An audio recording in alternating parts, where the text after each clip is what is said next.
Chemistry with no compatibility is a divorce in a few years. Correct. Compatibility is the feminine and masculine energies of every sign. People say I have a lot of chemistry, but they're not compatible. Because a man is imperfect, a woman is perfect. And once a woman marries, then there is an opening to imperfection. Nobody wants to be responsible for you making a decision. Are we happy with this relationship, this job, this life? What do you feel about people in 33 years old? The chart is a picture of the story that your soul chose.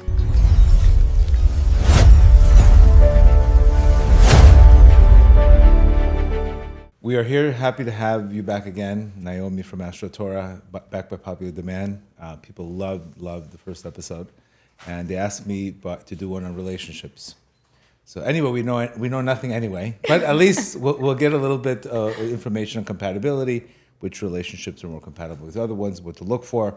Like we've always said, there's no good or bad signs. It's just how to adjust what each other needs at a point.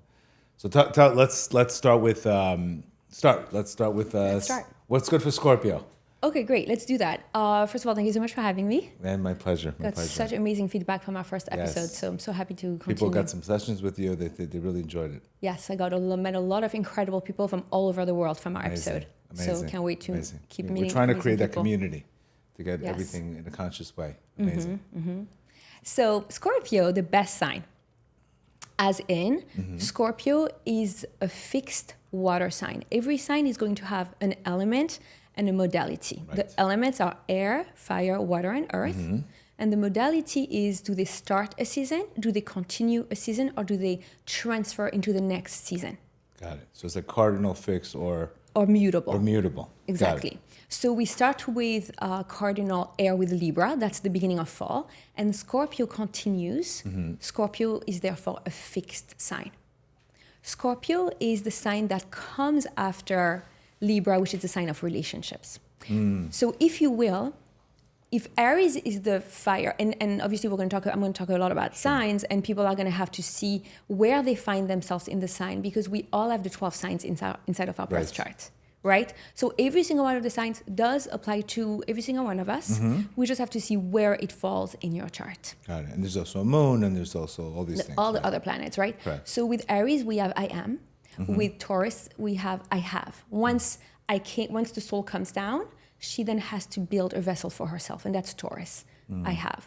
After she is and after she has to start thinking, and that's Gemini, the sign of communication. After that, she has to start feeling, Cancer. I feel.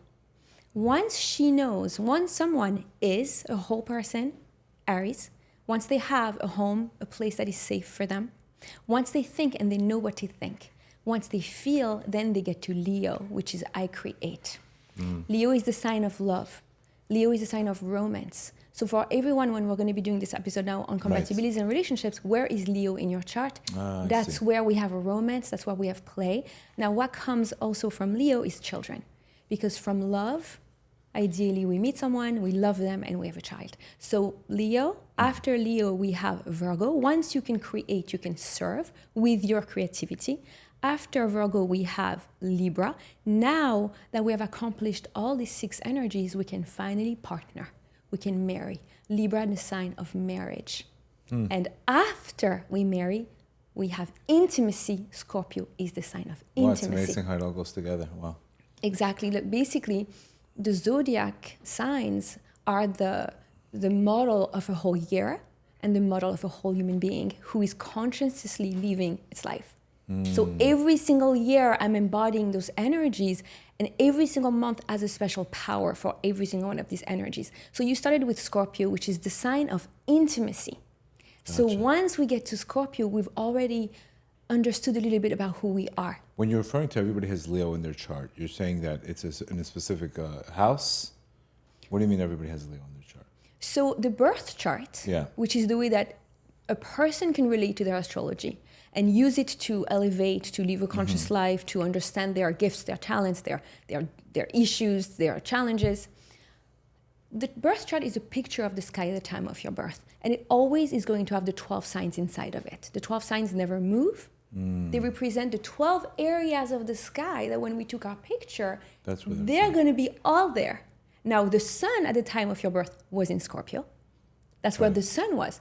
But the moon was I think you have an Aquarius moon. Scorpio. You also have a Scorpio moon, but you are a Sagittarius rising. Exactly.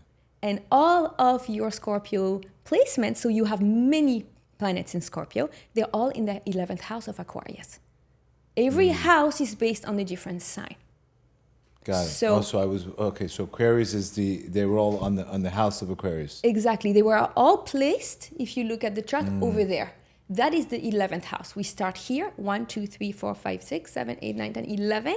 All of your Scorpio energy is in the 11th house. The 11th house is the 11th sign, Aquarius. So we have a Scorpio master because you have multiple planets in Scorpio. Scorpio is the sign of intimacy, of depth, of psychological energy, of wanting to go deeper. That's what happens after you get married. Libra, you meet someone, you want to be in divine union together. Let's go deeper. That's sexuality, that's intimacy. And that's where you have a lot of your energy, the desire to go deeper. Now, with the flavor of Aquarius, how are you going to transform, to disrupt, and to liberate? Aquarius wants to free the world. It's a sign of humanity, of collective liberation. So you have Leo somewhere in your chart. Is it in the 3rd house, the 4th house, the 5th house? And that's how we see your playfulness, your romantic energy, the energy of your creativity. Wherever Leo is going to be in your chart is where we have that romance and is that Leo love. usually in a where it's in a specific, connected to a specific planet like Mars or Leo yeah is the sign that is ruled by the sun. by the sun? Yeah, Leo is the only sign that is ruled by the sun. According to Kabbalah, every planet rules 2 signs except for the sun and the moon. Right, Cancer is Leo. Cancer is the Exactly. sun, the moon, correct. Cancer, our month currently is ruled by the moon and follows the sun, which rules Leo. The brightest, loudest, most intense energy of the year, Leo. It's fun. Wow. So it's funny, like for example, a Scorpio and a Gemini, for example. Okay. It's like Geminis would be air. Anytime I'm dealing with air, air is great for me because it lightens me up. But at the same time, they're not so focused and they're not. So I guess all of this, it's either to maybe you need to be lightened up sometimes, maybe you need to go deeper. It depends on, again, how open we are, I guess. So how what would you say about that? So first, very important to start this conversation by saying there isn't a perfect match. There are obviously compatibilities. Compatibilities are important, Sure. Very important. Before you go deeper with someone, before you marry, before you have intimacy, make sure that your core needs and wants are met in the relationship before going deeper. Now, very often, and Gemini will do that, we have sparks. We have energy, we have fun, we have excitement. Gemini is the sign of the twins, the sign that always has something to say. A curious, lively, Right. vital, exciting, fun sign. Gemini is a surface level sign. So he wants to have fun. There's always more. Scorpio is the deepest sign. So here we have the deepest thinker that wants to merge souls. It's the sign of intimacy. It's, I want to know you profoundly, and I want you to know me. And I want to make sure that I'm safe with you. Because Scorpios do not want to feel out of control. That's why they can sometimes over control. And a Gemini will be very exciting to a Scorpio because they have that freshness, that vitality. But later on, can that person meet the need of a Scorpio for depth, for intensity? Makes and sense. that's this conversation here. People meet, they love each other, maybe they have intimacy, therefore that connects them, and then they want to make it work. But before we do that, let's make sure that the core needs and wants are met. And typically, the fire signs do really well with fire and air. And the water signs will do really well with earth and water, and vice versa. So with Scorpio and Gemini, we have signs that are called quincunx, meaning they don't have the same modality and they don't have the same element. Scorpio is fixed, Gemini is mutable. Scorpio is water, Gemini is air. Right. So we have a default setting energy of not compatibility to start. Is there enough in the chart? Because obviously there is a lot more. For example, I think you have Mars in Leo. Yeah. So there is a lot more than just one sign, than the sun sign and the moon sign. People can be Aquarius, they are air, which also would be intriguing to a Scorpio, but maybe not safe.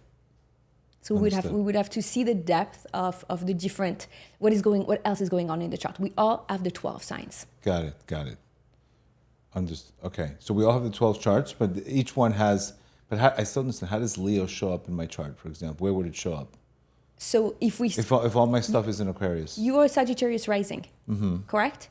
So we're going to go with Sagittarius. What comes after Sagittarius? What's the sign My that comes? Capricorn. Second house, Capricorn. Third house is going to be Aquarius. Yeah, Aquarius. Fifth house, Pisces. Right. Sixth house, we're going to have Aries, and so on and so forth.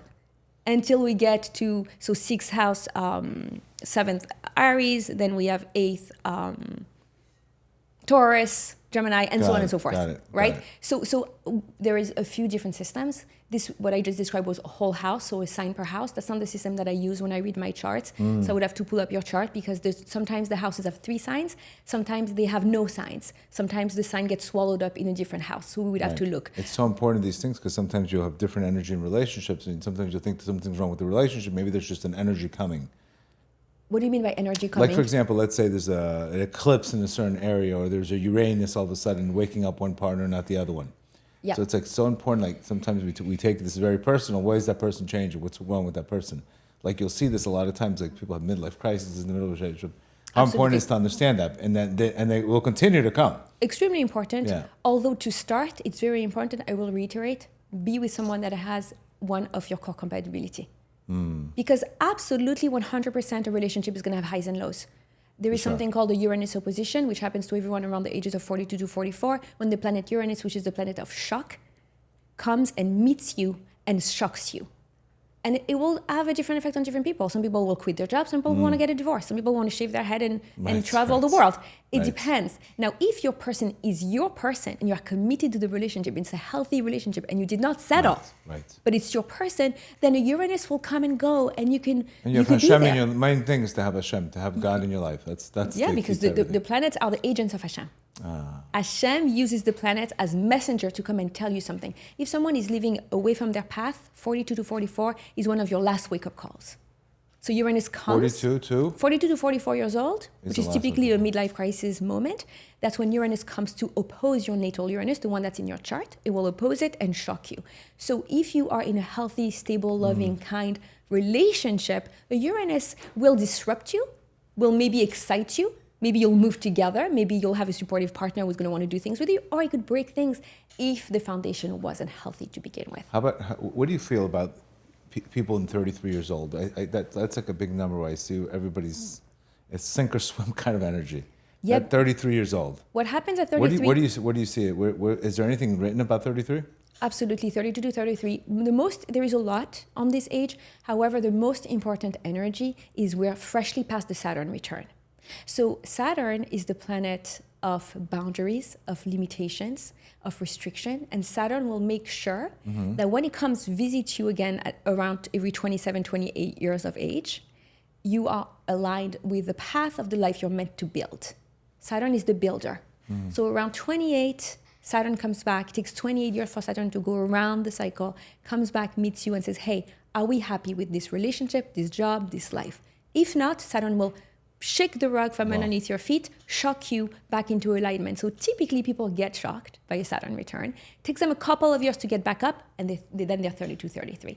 And at that age, your adulthood has been chosen. You are finally an adult. It hasn't necessarily been easy in the beginning. But now, are you actually, typically people are going to get aggressive with their choice. This is me now. You don't get to tell me what to do and what to be, because they've been through that process. What would you say? Would you recommend, let's say, water-to-water signs, let's say, or even Scorpio? Scorpios, because Scorpios. Or any. I don't want to talk about myself, but just give us what you've seen as far as compatibilities and what's compatible, what's not compatible. What you've seen. So what's very interesting when we talk about compatibility is the feminine and masculine energies of every sign. Right. Why? Because an Aries woman is going to need a masculine man, because Aries is fire, fire is masculine, fire is energy of action, of leadership, of movement.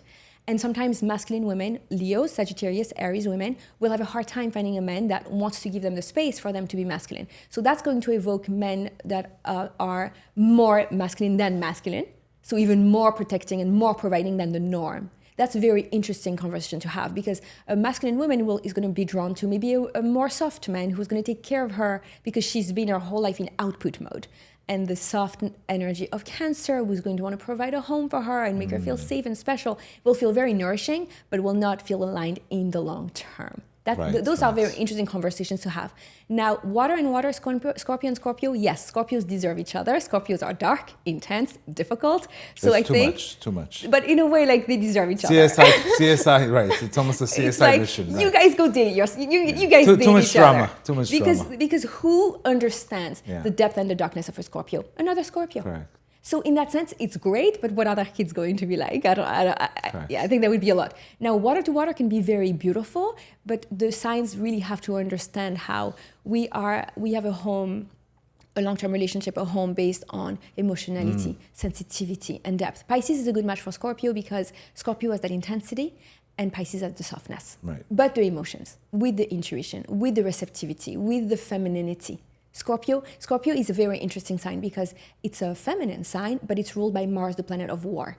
So it has this desire to fight, but it's also very soft. So there is a very strong dichotomy internal to the Scorpio, the deepest sign to incarnate in the entire zodiac. Wow. Would you say that, a lot of the how people show up in relationships as far as masculine energies, feminine energies, obviously comes from childhood. Would you say that the sign affected first and then the parents came and then the sign helped them change that energy? Because I'm saying you could have a Scorpio and a feminine energy if he's got, God forbid, a porn addiction, or he's got, he's... Very common with Scorpio because Scorpio is a sign of sex. Correct. And Scorpio is also the sign of control and power. Correct, which is a feminine, if it's not in confidence, if it's controlling, it's more of a feminine energy. Yeah. Because at the end of the day, if the person's not in the right role, everything just goes out. Exactly. You get the worst of it, not the best of it. Exactly. So the chart, which is a picture of the sky at the time of your birth, when we understand that the planets are each a different messenger with a different mission, and the signs are a different flavor, a different energy that's going to color the energy of that messenger, the main sign. So having Mars, for example, the planet of action and war, in Leo, the sign of the king, the sign of light, the sign of the sun, tremendous masculine energy there, which counterbalance the very strong feminine of Scorpio. The chart is a picture of the story that your soul chose, calming down. Because the soul chooses her parents, the soul chooses the tikkun of the parents who are going to be feminine, masculine, abusive, extremely kind. The soul chooses that, and the chart reflects it. It's a reflection of reality. Where do you see that content in? Where do you see that in the Sefer Yetzirah? Where do you see that? This is mine. Huh? This is my content. Wow. This is what I understand.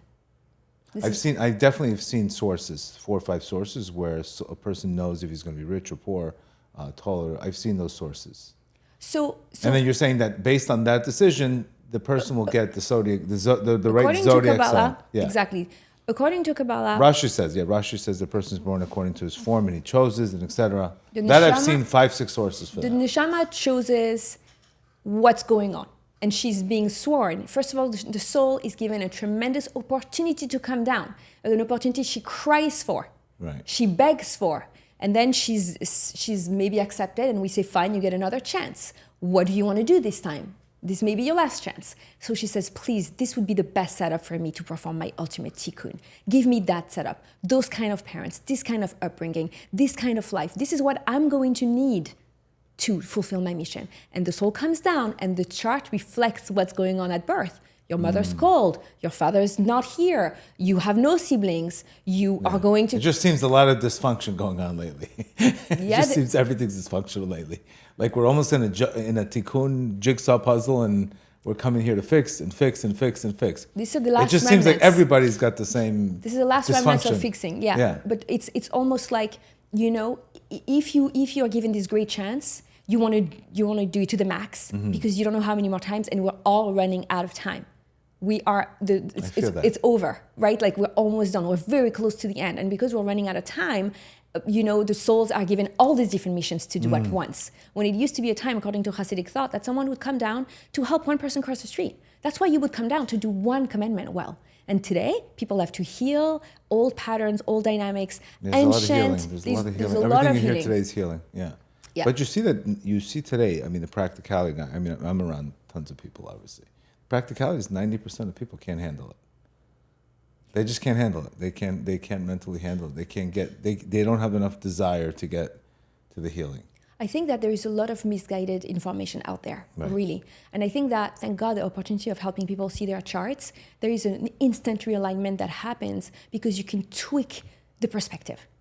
So if my perspective is I have to heal, but I'm carrying this enormous, ancient, old, exhausting weight, and I don't have the capacity, then yes, you will crumble. Mm-hmm. But let me just shift your perspective. This is actually why you came, for this one very easy thing. Mm. But the world obviously is mapped out. It's a lot of misguided There's a lot of for example, we're talking about relationships. A lot of of blaming the messengers, a lot of... we're talking about relationships.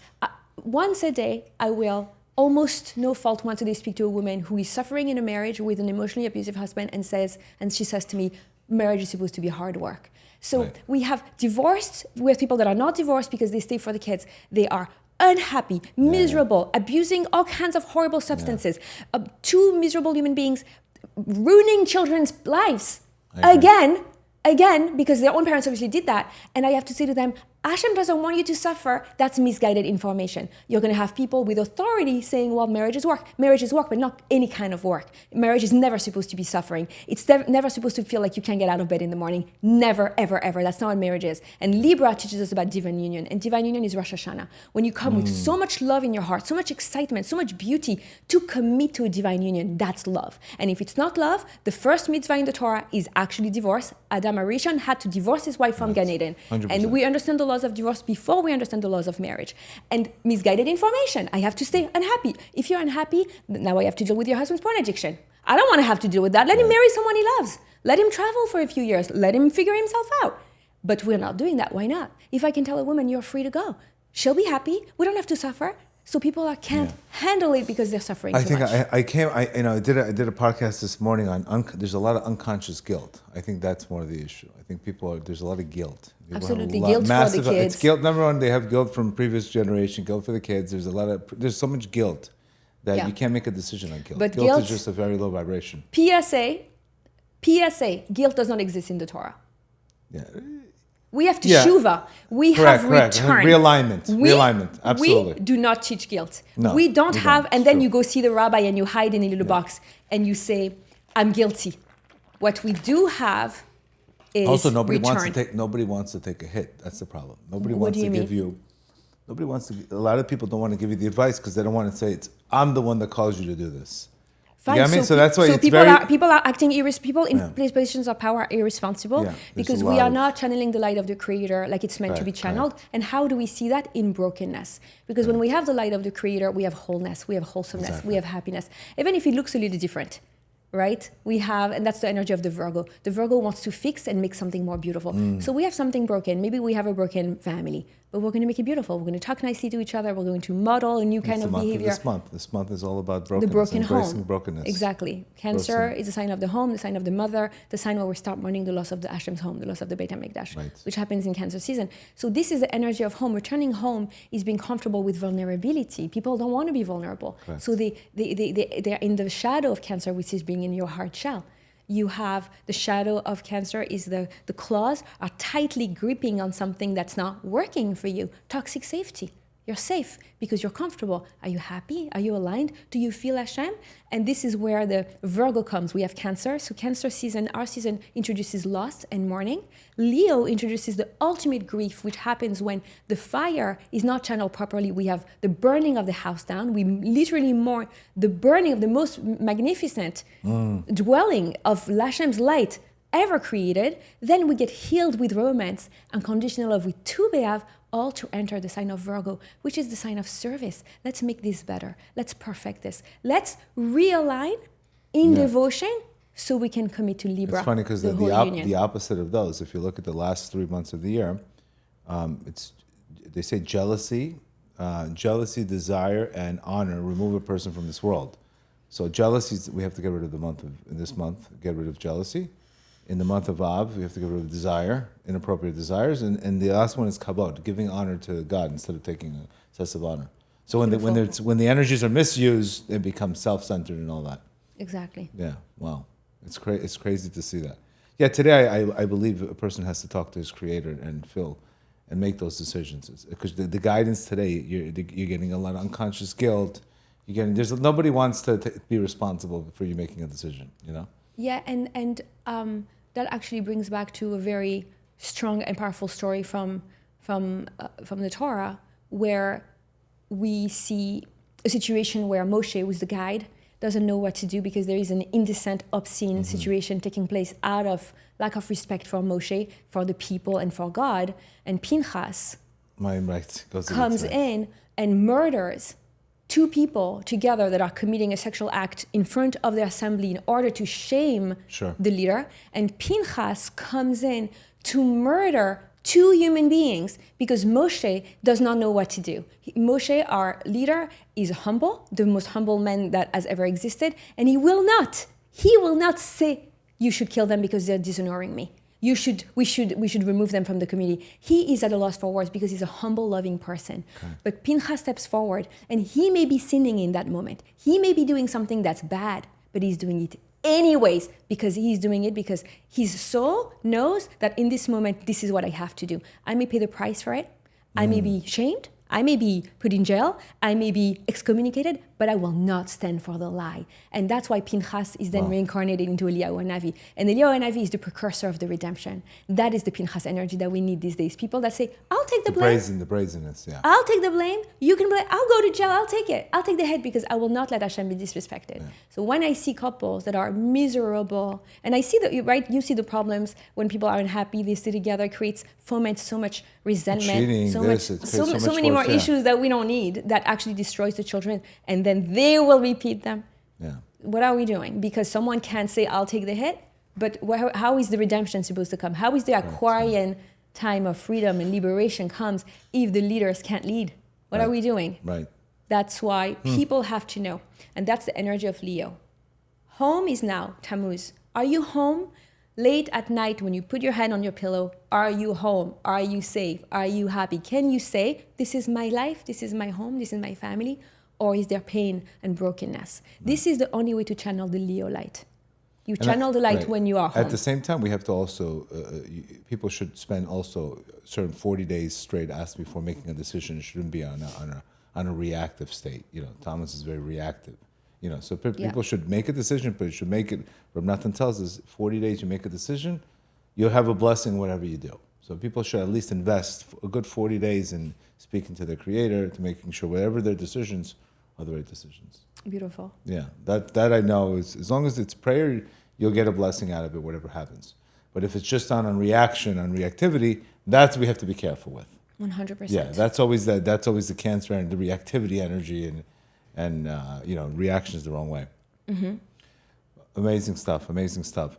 Where do you feel? One of the videos that we went pretty viral was the Pisces, and it's funny. I just did a class in my addiction center, in my recovery center, and it's funny. Like half of the people there were Pisces, so it made me understand them more. Talk a little bit about Pisces and relationships. So Pisces is a very heavy sign. Pisces is the last sign of the Zodiac. So remember, we start at Aries. Right. We have the fire of freshness, of vitality, of I'm here, I choose to be here, Pinchas energy. I'm moving forward. I don't care the consequences. That's how we start. Pisces, you've been here before. You've done this cycle many, many times, and you're coming again. You're here again. Right. So you're tired. You've done this many times. It feels like they're all tired. It's so funny. They're exhausted. I see them in their face. I'm like, oh my God, I see your exhaustion. I see them. Now that I understood the video, it's like the exhaustion of being hurt so many times. That's what I feel in their heart. They feel what the world cannot feel. So Aries can be simplistic. Leo can say, all eyes on me. I'm going to channel the light of the Creator. I have this fun project. I'm here to channel the light of the Creator. Pisces does not have a fun project. Pisces is here to tie up loose ends. Pisces is here to feel it for everyone one more time. Pisces is the veil between us and the Creator, where we know that the word Elam is the word Olam. Our world is a veil. Pisces sees beneath the veil.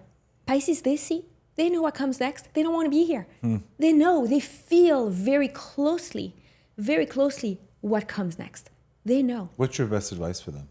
To build boundaries, to build resilience. Something that's very, very interesting about Pisces and is so beautiful and magical and fascinating. Pisces, and that's how also why we understand the zodiac sign. We understand the zodiac signs through the holidays that we celebrate during the seasons. The holiday of Pisces is Purim. And Purim is the time where we choose the Torah willingly. Shavuot, it's kind of forced upon us. Purim is the time where we say, we'll do it. We're committing. Pisces commits one last time, right? I'll be here for you, God, one last time. Purim is the happiest holiday of the year. We have disguise, we have drinking, we have fun. What is one of the commandments of the holiday of Purim? Chayav enosh li besumi. A man has to be intoxicated. That is literally the mitzvah of Purim, is to intoxicate yourself, right? To intoxicate. To get a level of knowledge that you know nothing. Correct. Exactly. But the pshat, the simple reading, is intoxication. It's addiction. Wow. Chayav enosh li besumi. A man is obligated to intoxicate himself. And in its shadow, it's addiction. In its light, it's ad delo yada. Oh, beautiful. Connect to God until you bypass your mind. A Pisces cannot be in their heads. Surrender, pretty much. Pretty much surrender. You can be absolutely. Manifest, surrender. Pisces needs to know ad delo yada is actually the Gemini helps Pisces. Bypass the mind, bypass the mind, bypass the mind. Don't try to make sense of your life. Don't look at what your friend is doing. Don't look at what your mother wants you to do. Don't go to school. Bypass. You are already connected to the Creator. If you can let yourself not only swim in the ocean, which is where you come from, but float. Float, you are being carried by the Creator. You are the closest to Hashem than all of us. If you can just go there, then we have mystics. Aren't Pisces, Virgos, and Geminis the most warriors? As far as worry, they worry the most? Worry. So Pisces, it's for very different reasons though. Right. So I don't want to... They both have Mercury. Don't they have Mercury? Who has Mercury? Is the Virgo and Gemini. And Gemini. Yes. Virgo, 100%, pretty classic, anxious warrior. Hypochondriacs. Absolutely. I just got a phone call with like a Virgo who was trying to help, and she's saying everything's wrong. I said, you don't need more marijuana. You need more Amuna. She was everything. I can't sleep. Something's wrong with my brain. Something's wrong here. Something's wrong there. And she's using every single mechanism. And every single mechanism she's using has a problem with it. The gummies have an infection. The vape has inhaling on the outside. Don't you understand? You're going in the wrong direction. Virgos want to fix something, so they're always going to find the problems. Because they're trying to fix a problem. First, they're like, wait, I have to find one. Maybe don't find a problem and you won't have any. Exactly. So that's why you have to switch. That you're worthy, that you don't have to have problems all the time. The energy of devotion, of the Virgo, of service, the Betula, the Virgin, that's Virgo, Elul. You return to the Creator. The Creator wants to meet you in the field, Hamelach Pasade, the month of Elul. Right. Go. He's outside waiting for you. Are you going to make sure you look nice? Hashem doesn't care. Hashem saw you in every single facet. What are you trying to do? Find the perfect outfit, have the best mindset, go to school, the right amount of time. Just go. Step out. Go into the field, go into nature. Hashem loves you the way you are. Virgo has to connect with their original purity, their original sacredness, which is theirs. And when a Virgo will want to fix, because they do want to feel useful, Virgo needs to feel like I'm fixing, I'm doing, I'm helping. Well, the world needs your love and your help. There is enough to heal out. You are whole. Remember, you are pure. Why do we say Betula? Why is a man born in Elul called a Betula? Why isn't he called a virgin man, right? It's the maiden. The Betula is a maiden. It's a girl. It's a woman. Because a man is not considered perfect at birth, but a woman is. A woman is considered perfect. So even a man born in the month of Elul, a man who's a Virgo has the energy of the Betula, the woman virgin. Because a man is imperfect, a woman is perfect. And once a woman marries, then there is an opening to imperfection. Now she has a partner. Now she has opened herself up to that story, to the tikkunim that come through marriage and relationships. But from 0 to marital age, a girl is considered perfect. So Virgo has that desire, instead of looking at it through you're not fixing anything. Sometimes you create more problems by trying to fix. Let me ask you a question. As far as chemistry versus compatibility, talk about that concept. People say I have a lot of chemistry, but they're not compatible. Is this more like a twin flame? Is this more like a lust thing? Is this more like a excitement? Is this more infatuation instead of love? Yeah. Talk about that. In which signs do you think fall into this pattern? This is a very, very important conversation to have. Because I see that. I'm in love. I'm infatuated. Chemistry with no compatibility is a divorce in a It's a few divorce. years. Correct. That's it. Correct. That is the answer. Because we need compatibility first. Make sure that Talk you have about what does compatibility mean to you? compatibility. We have to make sure our core needs and wants are Core met. needs, right. Right? You're a masculine. Spiritually You're a meant. masculine woman. You're a Leo. You're a Sagittarius. You're an Aries. You need a more masculine man. Mm. You're gonna want a soft Cancer. You want a soft Pisces who lets you relax for a little bit because you've been in your masculine your whole life. That's going to make you feel great for So you're 5 saying minutes. the opposite, right? No, that's actually not gonna last. It's gonna make you feel good. You're gonna have chemistry, but it's not gonna last. I see. Because a relationship within 2 years, you've done the honeymoon phase, you've done the butterflies in the stomach, you've done all the fun stuff. 2 years in, you're not excited anymore. It's real life. And in real life, can that person be a partner for the long run? Or are you done with them? You want to try someone else? We want to know what happens 2 years in. After 2 years that you've been through a challenge, you've met the families, you know what the goals are, you know what the values are. Can that person stick it out with you or not? That's the real question. We can have chemistry. So that's the difference between chemistry and compatibility. Compatibility is we can work together long term. He stands me, I stand him, and I like him, and he likes me. But at least we have the same core values. Compatibility is a conversation of core values. Do we want to have the same life? Do we want to build the same kind of family? Do we agree on money? Do we agree on work? Do we agree on family relationships? Spirituality, So relationship to the important. Creator. Do you believe that Enod Milvado, there is nothing but him, and all that we're doing here is just try to enable the light to come down? Is this your core value? Or is your core value looking really hot? What is your value? 6 kids or 6 packs? Or both. I want both. I want someone who has both. But the core values and the compatibility in achieving those values. So first, do we have the same energy when it comes to money? Some signs are going to want to hoard their money. They like their money in their bank account. Cancer, they like to keep their money. They don't want to spend it. Aries, it comes, it goes. There's always a lot more where it comes from. Money is accessible to me. I can manifest money. Gemini, they want to float. They want to be free for alls. Scorpio needs that depth, that intensity. Pause, stay with me. Can you study this piece of Kabbalah with me? Can you sit still? Can you touch the depth of your soul, or are you too afraid? So first we have core values. Where do we want to live? What do we want to do together? Don't have this conversation 6 months in, once you've slept together and done everything, because what a waste. What a waste of emotional and spiritual and physical energy. What a waste that you will never get back. So of course that's such an important thing, by the way. It's such an important thing. The waste. You know, the first 6 months, people, they get this, they go all in physically, etc. And it's there's so much of emotional, and they're burnt out afterwards. I'm like, you have to create a constriction of the energy. And within 2 conversations, you could have known. You could have known, actually, I may be really hot for this person, but I'm going to step back because there is nothing long term, and I value my energy, my spirituality more than I value this fling. Correct. Because also for Capricorns, especially if you have Venus in Capricorn, Venus, the planet of love in Capricorn, for them, love is a job, something that you do. Like Capricorn is a sign of work and mastery and legacy and accomplishment. So they're going to invest in you like they invest in a building. They're going to get you a nice watch. And then that they got you the nice watch, they don't want to break up with you. They got you the watch. They got you the watch. They spent 6 months of their life. Especially if he's Persian, right? He's for sure not breaking up with you. Or Syrians. Right. Like, that's the thing. Like, Capricorn value their time. Capricorn is the sign of time. It's a sign ruled by Saturn. So funny. I spent 6 months with you. I'm not letting you go. I'm going to make it count. It's an investment. I've invested in you.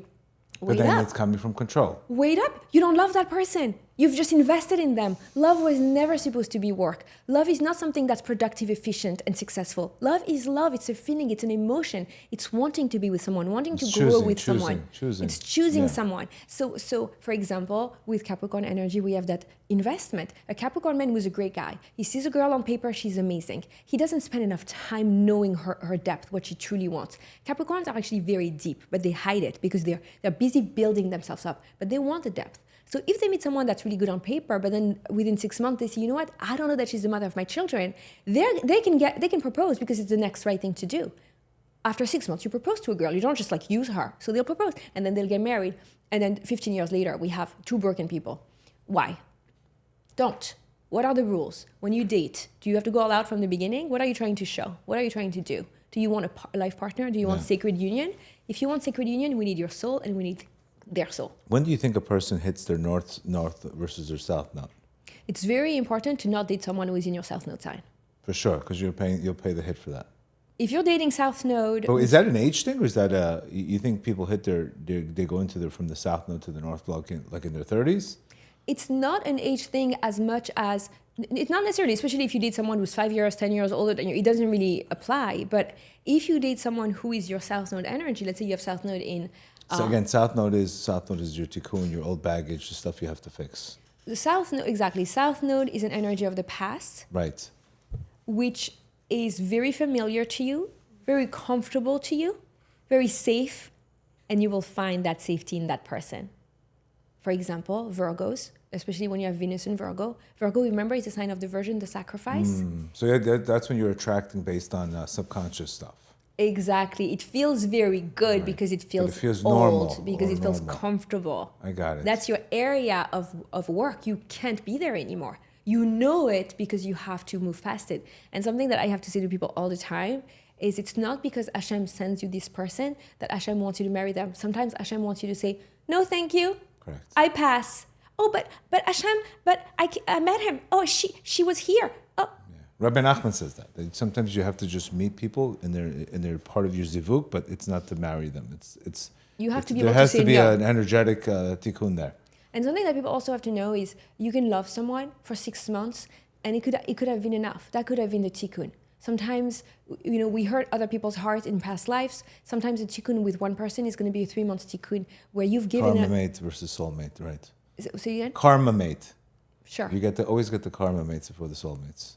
So and it's usually how you handle the karma mates, how you recover from the karma mate, is if you get the soulmate. This is what I've seen. Like I've seen how people handle, like just how he handles a massive setback, then he gets the expansion. Yeah. I've always seen that. 100%. Because once you pass that step, you are ready to receive the bigger blessing. Right. And the bigger blessing asks for your expansion. If you handle the situation in bittul, which is if you surrender to the ultimate good, that this is part of what you had to go through, whether it's a karma mate, whether you had past debt, and with a karmic lifestyle, or something you had to deal with, there has to be a tikkun. And if you handle that well, after the experience of surrender, you get a new light. Absolutely. And that's the reward for it. Because we think of all this pain, all these, who's getting paid at the end? There's got to be a delight after, but you usually get the light afterwards. 100%, yeah. Which is, it's good, it's refreshing to hear that there's, it's not like it's all tikkun. No, absolutely. Sometimes this is this one spark in this one person. Yeah. Sometimes you have to love someone a lot for a small amount of time. Sometimes you have to be in this deeply loving relationship and give someone, sometimes a woman has to love a man and mother him and cook for him and love him, take care of him, buy him clothes, give him a home. And in a past life, she was his mother and she abandoned him. So she loves him in this life, but she's not meant to stay with this person forever. She's just meant to pay that debt back and to choose them in this life. Choose them, love them, clothe them, hug them, be there for them, and then set them free like a real mother would do. Set them free. Say, I've given you this power, this energy, this love. You can believe in yourself more. Now go and find your wife, because I was never your wife. I was actually your mother. And it's important for people to be. And we know this from the Torah, because when a guy comes back as a yibum, he reincarnates he reincarnates as the son. Some of the like the yibum. The son of the next relationship. Correct. Yeah. They reincarnate like as the. It's pretty scary. As the offspring. Of the offspring, exactly. Of the yibum. No, 100%. And those are important themes to discuss because people date and they're like, well, it's my person. I have to get married and I have to have a couple of kids. People are going to ask, maybe this was your person for 6 months. Maybe that love. And sometimes you see, God forbid, people getting cancer from overgiving, and that cancer wakes them up and realizing they gave up themselves, and then that cancer ends up healing them. Like I've seen crazy stories like that. Cancer. Where overgiving, when people overgave, they gave up on themselves, they ended up getting sick out of it. Yep. And because of that situation, they healed, and the new person came. The bottom line is you can't give up. That's the bottom line. A person cannot give up searching for love, and whatever he's gone through, whatever experience he's gone through, sometimes it's so beyond your understanding but you can't stop looking. I think that's the key. You can't file an unemployment claim on love, and you also can't say, you know what, I'm not looking for anybody anymore because I'm going to focus on my career only. And I think that's the mechanism that today there's a lot of giving up. There's like, I'm not doing this again. There's no way. Everybody's a narcissist, or I'm focusing on my career only. And I think that as long as you don't give up, you're gonna get what you're gonna get. People make the mistake to get hurt, and then they're like, you know what, this hurt too much. Let me go do this instead. And that's celibacy, that's now dating. But what they're not realizing is they're fixing a hurt with another hurt. That's right. Because now you're in pain, you're lonely, you're bitter, you're sad. So I'm sorry, how is this making anything better? The way to look at it is, this really hurt. And Cancer teaches us this Cancer season, sit in the hurt. Sit in the pain for a minute, be vulnerable. And that's also the lesson of Cancer season, because Cancer is a water sign. And the bodily function of the month of Tammuz is sight. So when you put water and sight, you have tears. And when you can cry it out, and that is the most level of relationship you can have with the Creator. Cry it out to God. Cry it out to the Creator. Go to the ocean and cry it out and cleanse your vision. It's funny because Tammuz, Tammuz was an idol, which was an idol that people would worship by hot tears. So It's funny. So you're saying tears of connecting to the Creator instead of depression and reactivity. 100% cleanse. And we come home when we can be vulnerable. Hashem, I am in relationship with you because you can hear me cry, and I know you care. And that's home, that's safety. So first of all, do that. Cleanse the breakup, mourn the relationship, be sad. Sit with it. That's okay. Sit with it. But know that don't go for the bitterness, then you're letting the pain win. On the contrary, and that's also something people forget. And that's and also, there's even somebody passes away, there's a Shiva period, 7 days, get up. There's a time to get up. Yeah. No, you're not meant to sit. Now, in terms of the relationship, what I wanted to say is this: you sit with the vulnerability. You don't rebound. You don't jump. You don't try to fix it in a casual way. But what happens is the most important conversation here is that a soulmate is someone that's going to make you feel more whole than you already are. It's going to resemble the spark of Hashem that your soul has been seeking your entire life. The conversation is not about meeting the soulmate. It's about seeking her. Can you say, I am seeking, I am searching, Beautiful. I am so connected to Hashem that I don't know where his husband is coming from, when they're coming, what they look like, but I am in my period of seeking. Beautiful. Then you're always in this back and forth conversation. You're not waiting for a shit, or you're not waiting for someone you're not on apps, you're not exhausting yourself. Instead, you're just seeking, open to love, open to be met by God. Amazing. Amazing. Beautiful. Thank you so much. That was amazing. Pleasure. I hope everybody will get we didn't go so much into it, but we went into the general scope of the trauma and healing and et cetera. I think that this is even more important than the other stuff. Amazing. Amazing.